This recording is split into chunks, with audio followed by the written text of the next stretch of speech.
Bien, vamos con mi segundo invitado. Hace 1 o 2 o 3 días, César Combina nos sorprendió a todos y anunció que era precandidato presidencial por Avanza País. Hoy está aquí con nosotros. Bienvenido. Buenas noches, Diego. Un gusto estar contigo. Cuéntame un poquito de esta decisión, que creo que a todos nos dejó un poquito sorprendidos. Sí, bueno, en Avanza País somos un equipo bastante grande. Varias regiones se contactaron conmigo hace pocos días realmente y me comentaron la posibilidad de poder presentar una opción, como tú has señalado, no de centro, sino de derecha, abiertamente. Yo asumí esta responsabilidad. Ya hace varios meses estábamos trabajando junto al ingeniero Julio Porras una propuesta de plan de gobierno que la queríamos alcanzar al partido. Hemos trabajado varios meses con ingenieros, abogados, antropólogos, sociólogos de todo el Perú. ¿Antropólogos?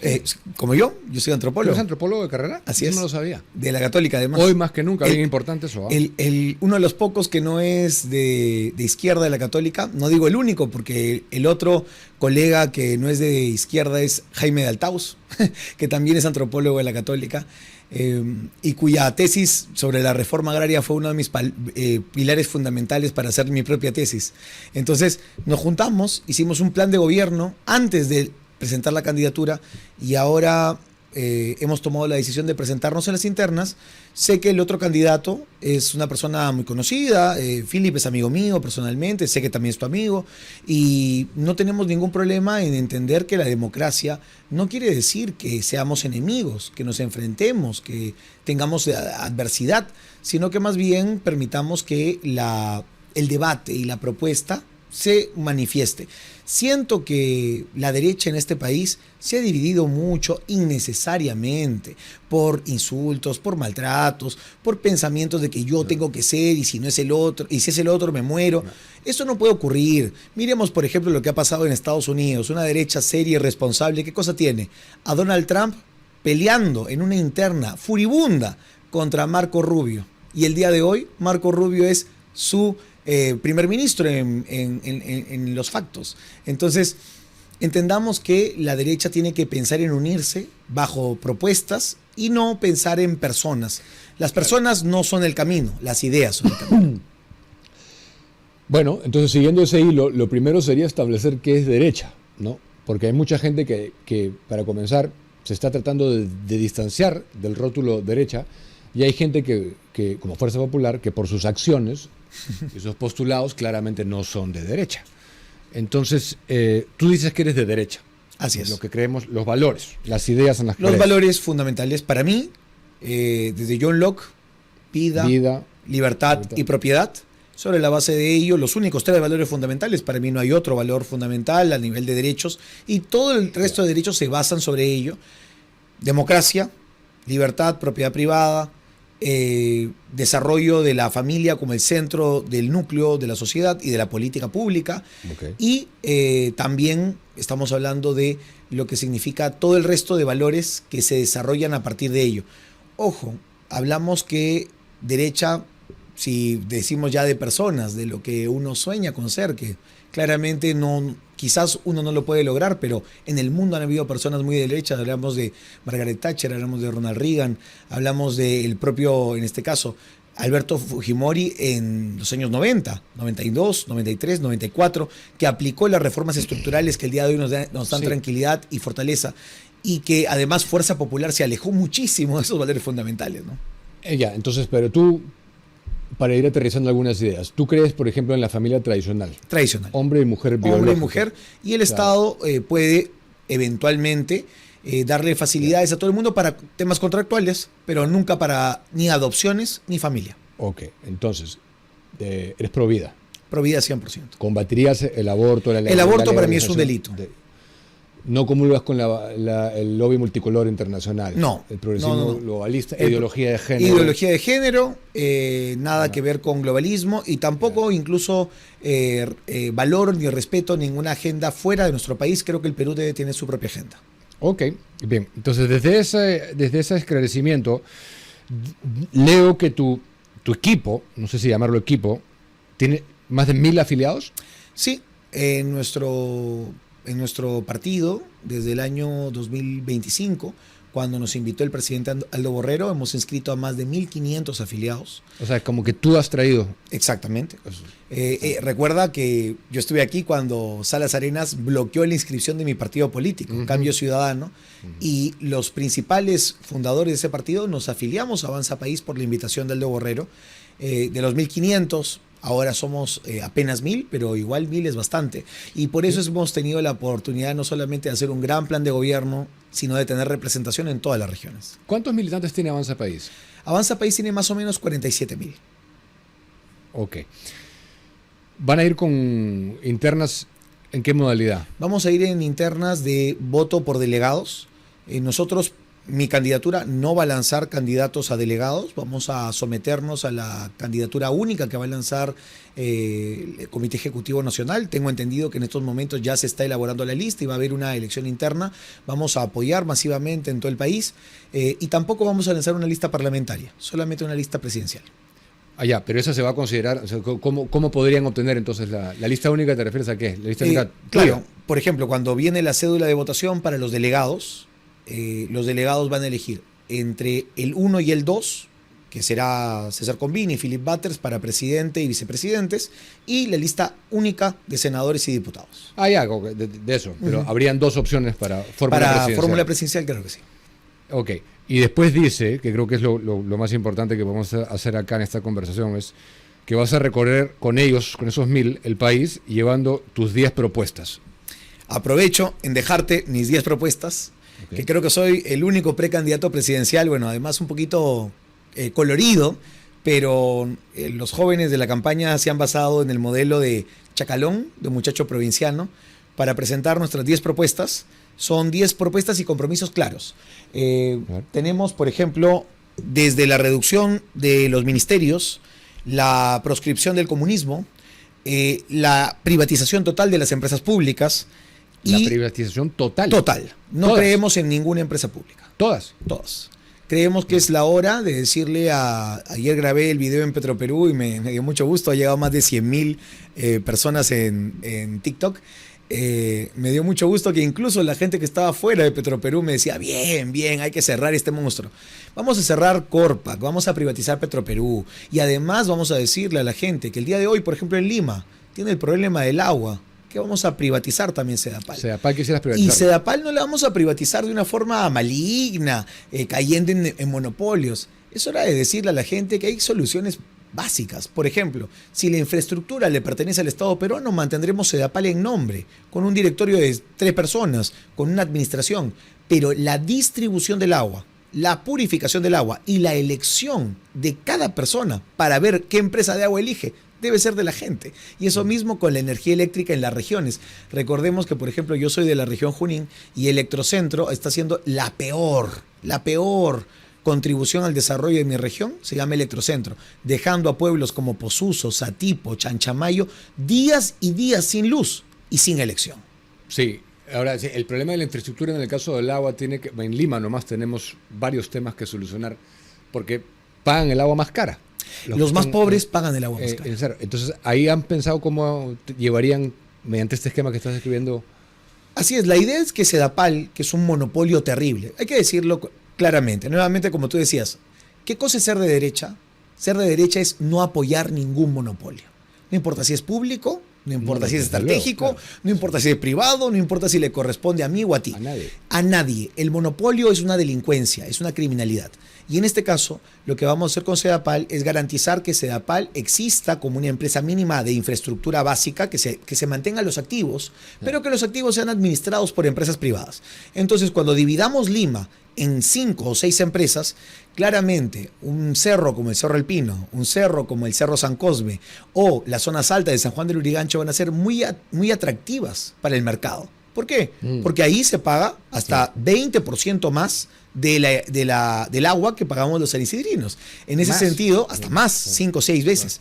En ese sentido, también vamos a aplicar otras medidas y yo espero que la empresa privada, las ONGs, creo que Rafael López Aliaga ha estado haciendo un gran trabajo con respecto al agua de emergencia, que yo lo vi en la India hace muchos años, y creo que podríamos trabajar incluso con ONGs, con la Iglesia Católica, con las iglesias evangélicas, para llevar el agua donde no puede llevar y que además sea pagada, porque la gente pobre el día de hoy paga todo, mientras que la gente que tiene beneficios paga muy poquito. Tus críticos o tus detractores están diciendo, bueno, Combina quiere chapar lo que sea, está como gallina sin cabeza, postuló para alcalde, fue congresista, ahora él quiere estar como sea en un cargo. ¿Qué respondes a eso? Bueno, les digo que yo estoy muy contento de estar donde estar. Yo soy catedrático universitario, quiero dar la batalla cultural, voy a seguir dando la batalla cultural, me pongan donde me pongan, y en este momento solo estoy postulando a ser candidato a la presidencia. Si yo no gano eso, yo no estoy yendo como senador, yo no estoy negociando un cargo como vicepresidente, yo no voy a postular como diputado.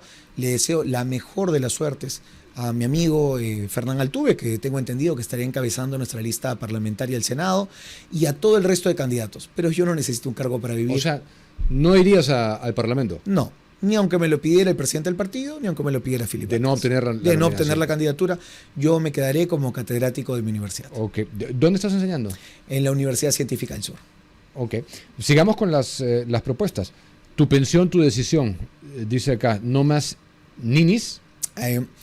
Tu pensión, tu decisión, me parece, y quiero explicarlo para que no se moleste nadie, creyente del libre mercado, yo no puedo aceptar un monopolio o una obligación del Congreso, de las leyes, para obligarle a alguien que gana 1.000 soles a que le quiten el 10% de su plata para ser obligado a ahorrar a ver si le dan una pensión. En ese sentido, yo creo que el aporte a las AFPs debe ser voluntario. No vamos a someter absolutamente a nadie y las AFPs tendrán que convencer a los ciudadanos de que ellos son la opción. El Estado no puede obligar, eso es para mí es comunismo, eso para mí es marxismo. El Estado no puede decirte que tú de tu riqueza, que es 1.500, 2.000 soles, 3.000 soles al mes, le tengas que dar 300 soles, 200 soles a una empresa obligatoriamente. Pero además que esta empresa tampoco te garantice una pensión. Y nadie, amigos, yo soy muy realista. Yo he leído a Hernando de Soto desde muy joven en la universidad. El país es un país informal. Y sí, tenemos que avanzar hacia la formalidad, pero la formalidad se da por incentivos, no se da por obligación. Y en ese sentido, alguien de 30 años que por primera vez en su vida logra un trabajo y tú le quitas 10% de su sueldo para obligarlo a no ganar pensión, es un robo. O sea, ¿crees que el esquema de AFPs no ha funcionado? ¿No te gusta lo que se ha A mí me instaurado gusta acá? el sistema privado de pensiones, soy 100% a favor del sistema privado. Si tú me dices, si como presidente eliminaría la ONP, la eliminaría. Me parece que no deberíamos tener un sistema estatal vinculado a las pensiones, debe ser todo privado. Sin embargo, dentro del sistema privado me parece que se tiene que competir y hay competencias leales y desleales. La obligatoriedad vía ley no es una competencia legal, no es una competencia leal, y personalmente digo, si a alguien tú le das la educación financiera suficiente, pones a las cajas municipales, a los bancos, a las FPs a competir libremente sin obligatoriedad, yo sé que la gente va a elegir lo mejor. Porque además, ¿quién es César Combina o quién es Dina Boluarte o José Gerí o Diego Acuña para decirle a alguien qué hacer con su plata? De acuerdo. Te quiero preguntar por López Aliaga, que acaba de terminar su gestión. ¿Cómo consideras que lo ha hecho? Para mí he hecho una gestión bastante buena. ¿Te gusta cómo ha...? Sí, entiendo que ha sido una gestión difícil. Yo fui un precandidato a la alcaldía de Lima. Analicé claramente la situación financiera de la municipalidad. No coincido con él en algo, que fue el endeudamiento. Yo, como Javier Milei, cree en el cero endeudamiento. Sin embargo, esa decisión que él ha tomado, yo la respeto, porque claramente es una persona inteligente y ha tomado esa decisión para fortalecer algunas obras emblemáticas. Me parece que es una bajeza lo que le ha hecho al gobierno de Dina Boluarte bloqueando el tren que uniría Callao, Lima y Ate. Te lo dice alguien que además trabaja en plena carretera central. Yo soy docente en la universidad en Santa Clara, en ATE, y me tengo que ir todos los días desde San Isidro hasta ATE y veo a mis alumnos sufrir por el transporte. Creo que ese tren habría sido una gran solución y espero que el presidente Gerí no sea mezquino. No importa si es el tema de López Aliaga. Acá la situación es poder resolver los problemas de la gente. Pero seguramente también tenga él su agenda política, ¿no? O sea que no sé si es que decididamente apoyará lo del tren. Bueno, ojalá que no haya mezquindad. Pero me has dejado pensando con eso de cero deuda. Entonces, ¿cómo financiarías? Si no tienes deuda, ¿cómo financias las cosas? No.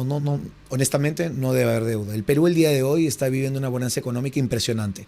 Si uno analiza cómo estamos a nivel de recaudación y el precio de los minerales, hablamos solamente de un presidente anterior. No Alberto Fujimori, que hizo una cosa maravillosa en los años 90. Hablamos de un presidente anterior, que es también de mi región, el señor Manuel Odría. Manuel Odría recibió por la guerra de Corea un gobierno con una bonanza económica producto del precio boom del cobre y de los minerales. Solamente lo mismo que hemos vivido es exactamente de los años 50 de Odría el día de hoy. ¿Cómo es posible que estemos perdiendo plata con Petroperú? ¿Cómo es posible que no podamos invertir en la gente? ¿Cómo es posible que dejemos a la gente que se muera de hambre en los programas sociales y que tengamos 18 ministerios y que además el Congreso se haya duplicado con la bicameralidad? Por eso yo creo que lo ideal es reducir el Estado. Vamos a reducir de 18 ministerios a 8, pero no vamos a aplicar ni $1 de deuda. ¿Y cómo financias proyectos de infraestructura? ¿Solamente de ese ahorro? No, el ahorro, no creo que alcance. El ahorro propio alcanza porque estamos hablando que el día de hoy el gobierno maneja miles de millones de soles y vamos a reducir casi a la mitad el gasto. O sea, es una cosa el presupuesto radical. Público, si no me equivoco, este año es 230.000. 230.000 millones aproximadamente. El Banco Central de Reserva maneja perfectamente el tema de la moneda, no tenemos que invertir absolutamente nada ahí. Y por otro lado tenemos otras reformas que hay que hacer y que yo no tengo miedo en hacerlas. Por ejemplo, de reformar radicalmente el canon minero. No vamos a mantener el canon que mantiene la burocracia distrital, regional y provincial de mafiosos en los gobiernos regionales. Pues Cerrón es nacimiento del canon. El señor Goyo Santos es nacimiento del canon. El señor Adubiri es nacimiento del canon. El canon tiene que volver al gobierno nacional. Y el gobierno nacional tiene que volver a reinvertirlo como se merece. No se transfiera a la mitad. No vamos a transferir no quede ahí. Ni siquiera el 20%. ¿A los gobiernos regionales? No, solamente deberán recibir los distritos y provincias responsables de la administración del canon hasta el 20%. El resto viene a un fondo nacional. Queremos aplicar el modelo de Noruega, que es crear un fondo de inversión nacional, así como lo tiene Dubái, como lo tiene Noruega con respecto al petróleo, con respecto al gas.Nosotros lo tendremos frente al oro, al litio y al cobre. ¿Para invertir o para avalar? Para avalar. Y justamente por eso ya no haremos el privado, el que sea, y el Estado avala. Exactamente. Ok, interesante. Eso se ha planteado en Estados Unidos. Personas, por ejemplo, ¿no? como la Fundación Freix Naumann la ha propuesto hace más de 5 años a nivel de una publicación en la cual fui parte también, y me sorprende que la gente no quiera copiar buenos modelos. Hay gente que le da miedo decir que quiere copiar el modelo de Bukele. Hay gente que le da miedo decir que quiere copiar el modelo de Milei. Hay gente que le da miedo decir que quiere ser Singapur. Yo sí quiero todo eso. Por eso digo aquí también, comunismo nunca más. Si uno analiza qué países han proscrito el comunismo en el mundo: Alemania, Polonia, República Checa, Singapur, Corea del Sur. Potencias mundiales. Sí. El secreto es cortarle las piernas y las manos a los terroristas. Estoy de acuerdo, pero Alemania está entrando en una zona de quiebra justamente por el progresismo globalista. Lamentablemente, el progresismo las fronteras abiertas. Y acá tú estás diciendo algo que suena bastante trampista, ¿no? Primero los peruanos, después los de afuera. ¿Con eso te refieres a que cerrarías, o sea, serías más estricto a nivel migratorio? ¿Qué significa esto? Tú me parece que has leído muy bien la propuesta. Creo que lo hemos hecho muy bien, porque aunque duela mucho, la migración ilegal es un delito. Y ese delito no puede ser permitido por el Estado. Se tiene que cerrar y militarizar las fronteras. El día de hoy las fronteras son administradas por la Guardia Republicana, que ahora es la Policía Nacional, y eso es insuficiente. Vamos a militarizarlas con las Fuerzas Armadas. En segundo lugar, todos los migrantes ilegales de este país tienen que ser denunciados como delincuentes. No puede haber migración ilegal, tal cual lo está haciendo Donald Trump en Estados Unidos. Y en tercer lugar, tenemos que hacer una gran formalización. Los venezolanos, colombianos, bolivianos, etcétera, que quieran formalizarse, que quieran dejar sus huellas digitales, que quieran decir cuál es su ubicación georreferencial, que quieran decir a qué se dedican y en qué trabajan y dónde estudian sus hijos, perfecto. Y los que no, se tendrán que ir. Y dice acá, preso que no trabaja no come. Tal cual. Preso que no trabaja, no come. O sea, no vamos a financiar un solo sol para alimentación de presos en las cárceles peruanas. ¿Y qué harían? ¿Trabajo comunitario, infraestructura? Esto tiene que ver con ellos mismos. El Estado obviamente no puede violar el derecho a la gente, pero tiene que dar opciones. Mis opciones, las opciones que mi equipo liderado por el ingeniero Julio Porras ha analizado, son 3. La primera, que se dedican al manejo de residuos sólidos de las ciudades. Lima Norte, por ejemplo, tiene una gran carencia de manejo de residuos sólidos, de toda la basura que se produce en Lima Norte. Nadie la procesa, nadie la recicla, nadie la trabaja. Que lo hagan los presos de ANCON 2. En segundo lugar, los presos, creo, coincido con el presidente Gerí, tienen que ir a la sierra, a sembrar, a construir y a mantener los caminos. Y en tercer lugar, los presos de mayor peligrosidad van a tener que ser retirados de todas las ciudades. No pueden estar con nosotros. O sea, los penales tendrían que ser en zonas verdaderamente áridas. O sea, no lo he dicho públicamente aquí, pero nosotros vamos a proponer, creo que vamos a ser la única precandidatura que lo va a decir claramente, que vamos a limpiar a San Juan del Lurigancho de criminales. San Juan del Lurigancho es el distrito más grande del Perú, es el distrito más patriota, más emprendedor y no merece convivir con 2 penales. Vamos a retirarlos de ahí y los penales los vamos a convertir en el hospital más grande de Lima. Estamos hablando de 10 hectáreas de hospital, que va a ser el Hospital Metropolitano de Lima, de San Juan del Lurigancho, y el otro espacio, que es otro penal, vamos a convertirlo en la Arena de Lima, una arena para conciertos, para cultura, y los presos de ahí tendrán que irse. Cuando leo esta siguiente, me acuerdo de una cosa que nosotros hemos propuesto acá, bueno, yo le he comentado mil veces, que era elevar la franja protectora que te exonera de las unidades de UIT. Efectivamente. Cuando dice más plata para tu bolsillo, no sé si estás hablando de eso o de lo de las AFP. Tal cual. Hablamos de 3 reformas a nivel de impuestos.